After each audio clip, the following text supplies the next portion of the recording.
ఇలా ఎందుకు ఇలా ఉండడు, tell him to be there. గుర్తుందా మనం మా ఇద్దరిని ఒకళ్ళు ప్రాంక్ చేశారు తారకంతో మాడుతున్నా అని చెప్పి, అది అతనే మళ్ళీ ఆ బుక్ తెచ్చాడు కదా, మాడుతున్నప్పుడు మీరు ఒకటి చేస్తారు బ్రో, అదే మమ్మీ పగలబడి నవ్వింది, చెప్పింది మమ్మీ ప్లీజ్ ఇలా మాట్లాడమని చాలా బాగుంది, ఎందుకని సైలెంట్ గా ఉంటున్నాడని చెప్పింది. నిజంగా ఫస్ట్ కొంచెం రిజర్వ్డ్ అనిపించారు మా చెప్పాలి.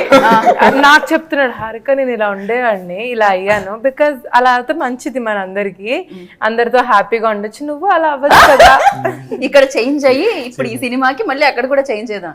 కాదు, సేమ్ మ్యాడ్ వన్ లో సీన్ ఉంటది కదండి, నాకు ఫ్రెండ్స్ దొరికారు అని చెప్పి బీర్లు కొని ఇచ్చాడు రైట్ నాకు అన్నట్టు, ఆ చేంజ్ లిటరలీ లైఫ్ లో జరిగింది బ్రోకి మా వల్ల. కానీ ఈ చేంజ్ చూసి మీ సిస్టర్ గానీ, ఈ చేంజ్ చూసి మీ బావగారు గానీ చూస్తున్నారా ఈ చేంజ్ ని? అంటే మంచి మాటలు ఎక్కువ చెప్పరండి, ఎందుకంటే మనకి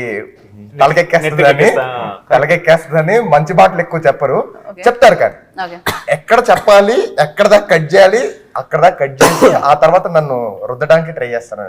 రైట్. కాదండి, నిజంగానే ఆయన యాంటోనీ గారు బీమ్స్ లాగే ఉన్నారండి.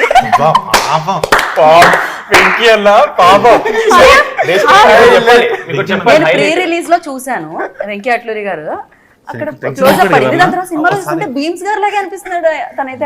హైలైట్ నేను చెప్తా బ్రో, బేసికలీ వెనకాల ఉన్నాం కదా, మాకు సౌండ్ అక్కడ రివర్బరేట్ వెనక వినపడట్లేదు, స్టేజ్ మీద వాళ్ళకి యాక్చువల్లీ అర్థం కాదు. అవును, నాకు తెలుసు అట్లా వెళ్తుంది కదా, సో మాకు అర్థం కావట్లా, స్మైల్ ఇస్తున్నాం మాకు అర్థం కావట్లేదని మాలో మేము ఏమంటున్నాడు వెంకీ అన్న అనుకున్నాం, గురించి ఏదో మాట్లాడుతున్నాడు అనుకున్నాం, అసలు మాకు అర్థం కాలేదు, వినపడలేదు సరిగ్గా. దాని తర్వాత వెంకీ అన్న నెక్స్ట్ మైక్ ఇచ్చేసి వెంకీ వెనక్కి వచ్చి ఇలా నన్ను పట్టుకుని పరువు అయింది కదా, నేను ఏదో పర్లేదన్న ఏం కలదని నేను అన్నా. దాని తర్వాత ఇంటికి వెళ్తే నా ఫ్రెండ్ నాకు లింక్ పంపించాడు, నేను ఇదా జరిగింది చెప్పి I couldn't watch the video because అది ఎంత ఆక్వర్డ్ అనిపిస్తుంది అంటే.